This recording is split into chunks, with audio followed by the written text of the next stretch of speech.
मेरा नाम कामिनी है। मेरी उम्र 27 साल है। मैं दिखने में बहुत खूबसूरत और जवान हूँ। मेरे पति अपने ऑफिस के काम के सिलसिले में एक हफ्ते के लिए बाहर गए थे। तभी एक दिन अचानक मेरे पति का फोन आया और कहने लगे कि कामिनी, 4 दिन के लिए अमन किसी काम से तुम्हारे पास आ रहा है। वो 4 दिन रुकेगा। तुम उसका पूरा ध्यान रखना।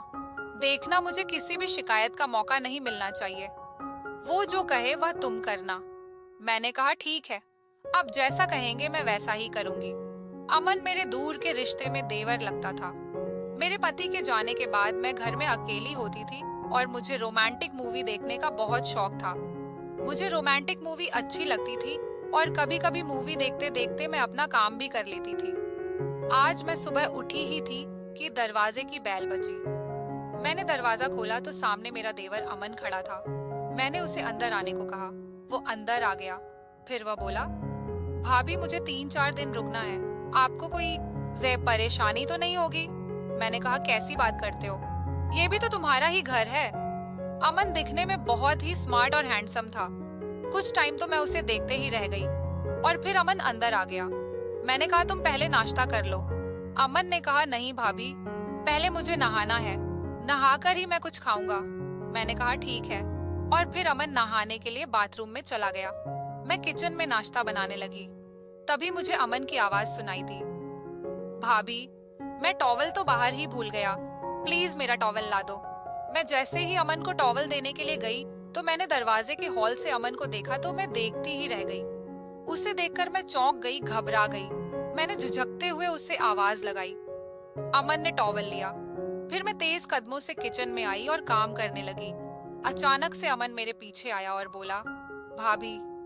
मैं एकदम से उसकी तरफ मुड़ी और वह मुझे देखने लगा और कहने लगा, भाभी, छी, मैं चाय नहीं पीता, मुझे दूध पीना है। क्या दूध पिलाओगी? मैंने कहा, हाँ, क्यों नहीं। और कहने लगा, भाभी, मुझे ठंडा दूध पसंद है। वो मेरी तरफ मुस्कुराकर देखने लगा। मैंने भी मुस्कुरा दिया। फिर नाश्ता करने के बाद अमन अपने काम के सिलसिले में बाहर चला गया। मैं भी घर के कामों में लग गई और काम करते करते मेरा ध्यान अमन की तरफ ही जा रहा था, क्योंकि मुझे भी कई दिन हो गए थे।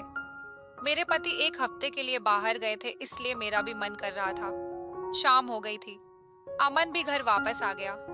मैंने खाना बनाया। हम दोनों ने खाना खाया। अमन अपने कमरे में चला गया और मैं किचन में बर्तन वगैरह करने लगी। रात के 11 बजे बज चुके थे। मैंने अमन से पूछा, कुछ चाहिए हो तो मुझे बता देना। अमन ने कहा, ठीक है भाभी। मैं अपने कमरे में सोने चली गई, पर नींद कहाँ आ रही थी। मेरा ध्यान तो बस उसी की तरफ था। जब से मैंने अमन को बाथरूम से देखा था, तो तब से पता नहीं मुझे क्या हो गया था। मैं बेड से उठी और कमरे में टहलने लगी। तभी मेरा ध्यान अमन के कमरे की तरफ गया। मैं बाहर निकली तो मुझे अमन के कमरे से कुछ अजीब सी आवाजें आ रही थी। मैं कमरे के बाहर खड़ी होकर आवाजें सुनने लगी। पहले मैंने सोचा कि दरवाजा खटखटाऊं, लेकिन फिर मैं वहां से बिना कुछ बोले ही चली आई। दूसरे दिन आधी रात को मुझे बहुत प्यास लगी थी, तो मैं किचन में गई और मैंने पानी पिया। जब पानी पीकर मैं वापस अपने कमरे में लौट रही थी, तो मैंने देखा अमन के कमरे में अभी तक लाइट जल रही थी। मैंने सोचा कि रात के 12 बजे बजने तक इसके कमरे की लाइट क्यों जल रही है। हाय, मैंने सोचा, चलो मैं उसके कमरे में जाकर देखती हूँ। जब मैं उसके कमरे के पास गई तो उसके कमरे का दरवाजा खुला था। जैसे ही मैं अंदर गई तो वह अपने फोन पर हॉलीवुड की मूवी देख रहा था। उसने अपने फोन का साउंड फुल ऑन किया हुआ था। जैसे ही मैंने उसको पीछे से आवाज लगाई तो उसने झट से अपने फोन का साउंड कम कर दिया और जल्दी से उठकर बेड पर बैठ गया और कहने लगा, अरे भाभी, आप यहाँ? मैंने कहा, हाँ, तुम्हारे कमरे की लाइट अभी तक क्यों जल रही है? और तुम अभी तक इतनी रात हो गई सोए नहीं?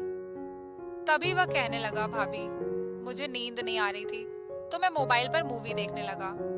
पर भाभी, आप आधी रात को यहाँ क्या कर रही हो और आप क्यों नहीं सोई? अभी तक तो मैंने कहा, मुझे भी तुम्हारी तरह नींद नहीं आ रही थी। मैं किचन में पानी पीने आई थी तो मैंने देखा कि तुम्हारे कमरे की लाइट अभी तक जल रही है। मैंने सोचा कि जाकर पूछती हूँ कि तुम्हें किसी चीज की जरूरत तो नहीं है, इसलिए मैं यहाँ देखने चली आई। तभी वह कहने लगा, भाभी, ना आपको नींद आ रही है ना मुझे, तो चलो साथ में मूवी देखते हैं। फिर वह बोला, आ जाओ, इधर बैठो। मुझे बिल्कुल भी नींद नहीं आ रही थी तो मैं अमन के पास बैठ गई। उसने जल्दबाजी में फोन बंद ही नहीं किया था और मूवी उसके फोन पर चल रही थी। मैंने उसके फोन पर नजर डाली तो तभी फिल्म में बहुत ही रोमांटिक सीन आ गया, जिसमें हीरो हीरोइन एक दूसरे के साथ प्यार कर रहे थे और यह देख मुझे कुछ कुछ होने लगा। मैंने जल्दी से उसके फोन से नजर हटा ली और थोड़ी देर के बाद मैं फिर चुपके से उसके फोन में मूवी देखने लगी। अमन को पता चल चुका था कि मैं चुपके चुपके से उसके फोन में मूवी देख रही हूँ। उसने फोन को मेरे सामने रख दिया और कहा, भाभी क्या आपको मूवी देखनी है? मैंने कहा नहीं, तो अमन बोलने लगा, भाभी देख लो, किसी का कुछ नहीं जाएगा। मैंने कहा नहीं नहीं, मैं नहीं देखूंगी। मैंने अमन की ओर देखा तक नहीं था, तभी उसने अचानक से अपना फोन मेरे हाथ में थमा दिया। अरे भाभी देख लो, मूवी हॉलीवुड मूवी है। भाभी क्या आपको हॉलीवुड मूवी पसंद है? मैंने कहा हाँ, पसंद तो बहुत है। तभी वह बोला, पसंद है तो खुलकर देखो, उसमें शर्माने की क्या बात है? मुझे भी हॉलीवुड मूवी पसंद है, देखकर मजा आता है। फिर अमन ने कहा, ऐसे करते हैं, हम मूवी को टीवी पर देखते हैं, और उससे उस मूवी को टीवी पर लगा दिया। मैंने उसे मना किया कि रहने दो, इसे हम फोन पर ही देख लेते हैं। अमन कहने लगा, नहीं भाभी, फोन पर बहुत छोटा छोटा नजर आता है, स्क्रीन पर बहुत बड़ा नजर आएगा। और फिर हम दोनों मिलकर फिल्म देखने लगे। तभी अमन कहने लगा, चलो फिल्म देखने के लिए मुझे किसी की कंपनी तो मिली, अब हमें बहुत मजा आएगा। मैं बिल्कुल चुप रही और हम दोनों साथ में मिलकर मूवी देखने लगे। मूवी बहुत ही बढ़िया थी। फिल्म के बीच में रोमांटिक सीन आया हुआ था। तभी अचानक अमन ने अपना हाथ मेरी कमर पर रखा। मेरे पूरे शरीर में जैसे बिजली का करंट लगा हो। मैंने उसका हाथ छुड़ाना चाहा। अमन ने मेरी तरफ देखा और कहने लगा, क्या हुआ? मैंने कहा कुछ नहीं, और उसने अपना हाथ हटा लिया। फिर वह मेरी तरफ देखने लगा। मैंने पूछा, कुछ चाहिए तुम्हें? तो वो बोला, भाभी बहुत गर्मी है, कुछ ठंडा पीने का मन कर रहा है। मैंने कहा जूस लेकर आऊं? आज तो उसने मुझे ऊपर से नीचे तक देखा, फिर कहने लगा, दूध पीने का मन कर रहा है, दूध पिला दो। और वह मेरी तरफ देखने लगा। मैंने मुस्कुराकर कहा, मैं अभी लेकर आती हूँ। और मैं किचन में दूध का गिलास लेकर वापस अमन के कमरे में आ गई और हम फिर मूवी देखने लगे। मूवी देखते देखते दूध का गिलास जैसे ही मैं उसको पकड़ाने लगी, ग्लास उसके हाथ से छूटकर उसके कपड़ों पर गिर गया।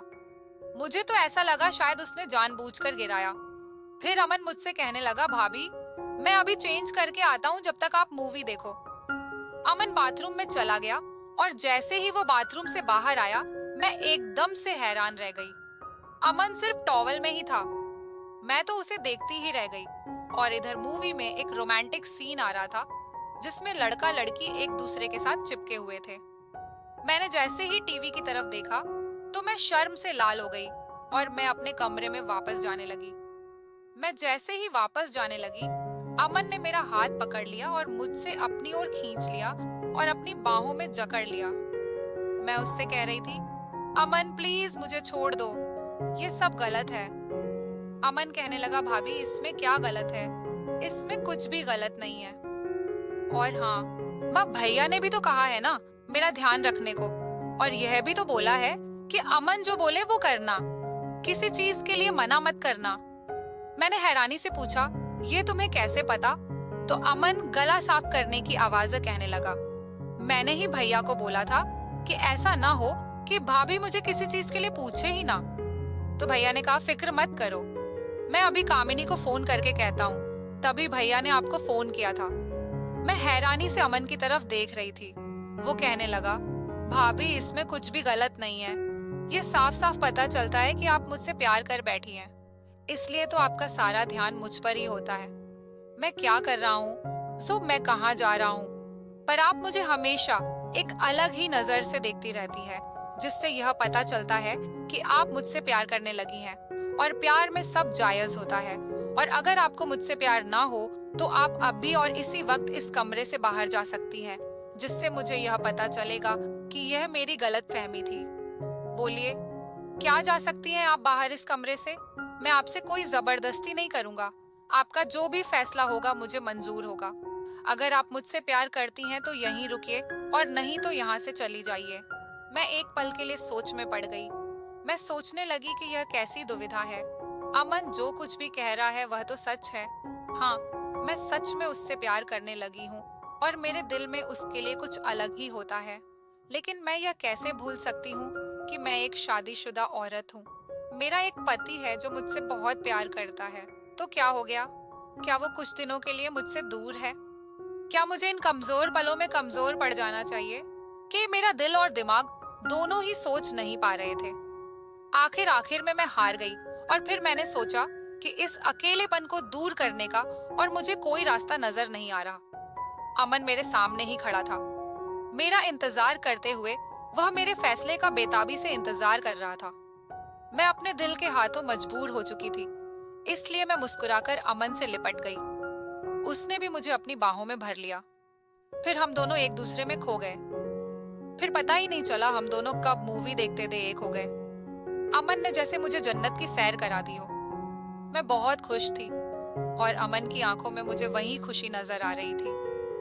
फिर अगले दिन रात को अमन मेरे पास आया और कहने लगा, भाभी आज फिर एक रोमांटिक हॉलीवुड मूवी की सीडी लेकर आया हूँ, जल्दी से आ जाइए कमरे में। मुझसे वेट नहीं हो रहा, मैंने मुस्कुराकर कहा। तुम चलो, मैं आती हूँ। फिर हम दोनों ने हॉलीवुड मूवी एंजॉय की। बस क्या था, फिर जब तक अमन यहाँ रहा ऐसे ही चलता रहा। रोज रात को हम मूवी देखते और बहुत एंजॉय करते। एक दिन अमन अपना काम खत्म होते चला गया और मुझसे वादा किया कि वह जल्द ही लौटेगा। कभी कभी हमारा दिल वो कर बैठता है जो हम सोच भी नहीं सकते। लेकिन क्या करें, दिल रिश्तों को नहीं, प्यार को समझता है। तो दोस्तों, कैसी लगी आपको ये कहानी? मुझे कमेंट करके जरूर बताइए। अगर अच्छी लगी हो तो प्लीज लाइक कीजिए, शेयर कीजिए और सब्सक्राइब करना बिल्कुल भी ना भूलें। धन्यवाद।